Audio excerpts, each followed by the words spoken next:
Welcome to the deep dive. If you're listening to this today, it is Friday, June 5th, 2026, which actually means it's officially National Donut Day. Right, the one day of the year where everyone is, lining up for a free sugar rush. Exactly. But today, we are skipping past the standard commercial glaze. We're looking at a pretty wild stack of sources today. Culinary travel guides, historical news articles, food blogs, and even like PETA's Canadian vegan donut list. Yeah, it's a very diverse stack of research for a pastry. Seriously. Because our mission today is to figure out how the donut went from this gritty, muddy wartime survival ration to the wildly diverse artisanal masterpiece we see today.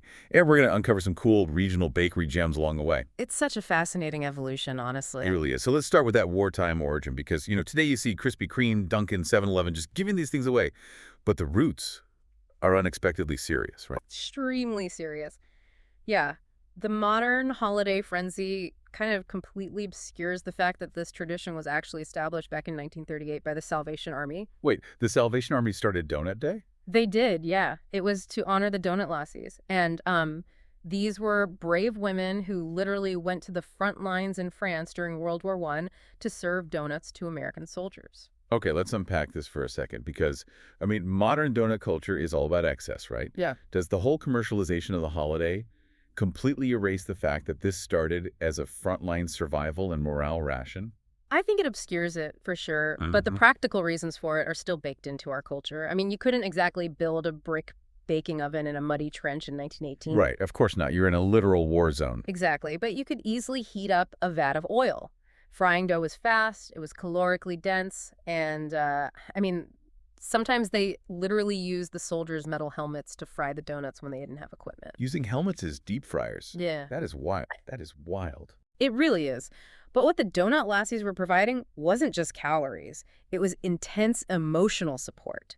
Serving this hot, sweet treat in the middle of terrifying conditions, it essentially hardwired the donut into American culture as the ultimate symbol of comfort. Yeah, I guess that deep-rooted comfort is why modern bakers have basically spent the last few decades turning it into a specialized culinary art form, Yeah. like a rebellion against the machine-extruded rings from the mid-century. Oh, absolutely. They're taking that baseline comfort and elevating the actual chemistry of the dough itself. Right, and looking at these culinary guides, the variety is just insane. We're talking unique bases like the potato-based donuts at Maine's Holy Donut or Mississippi's Tate Nut. Yeah, potato flour is a huge shift, and it's not just a gimmick. Well, why potato, though? Because honestly, to me, a deep-fried potato sounds heavy, like, a dense mashed potato ring. It actually does the exact opposite. So potato starches hold on to water way better than standard wheat flour. Oh, interesting. So it keeps the moisture in. Exactly.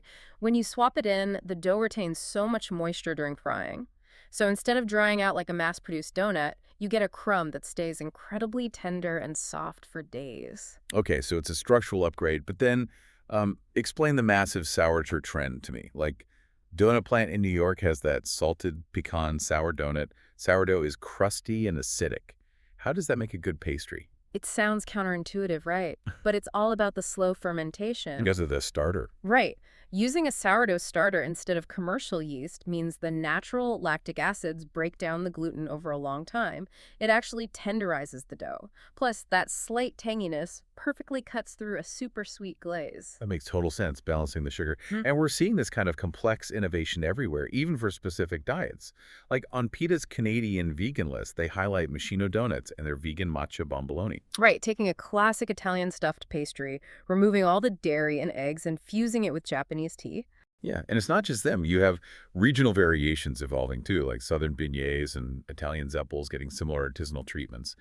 But, looking at all these 100-layer creations and vegan matcha fusions, do you think they lose that simple, gritty spirit of the WWI donut?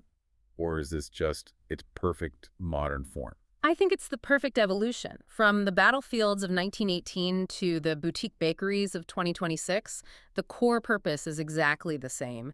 It's still about giving people a momentary, joyful escape. That's a great way to put it, a joyful escape. And it really makes you wonder, if a basic, humble wartime ration could transform into today's complex, gourmet luxury pastry. What cheap, everyday survival staple sitting in your pantry right now is going to be the highly sought-after artisanal obsession of the next century? Think about that the next time you grab a glazed donut today. Thanks for joining us on this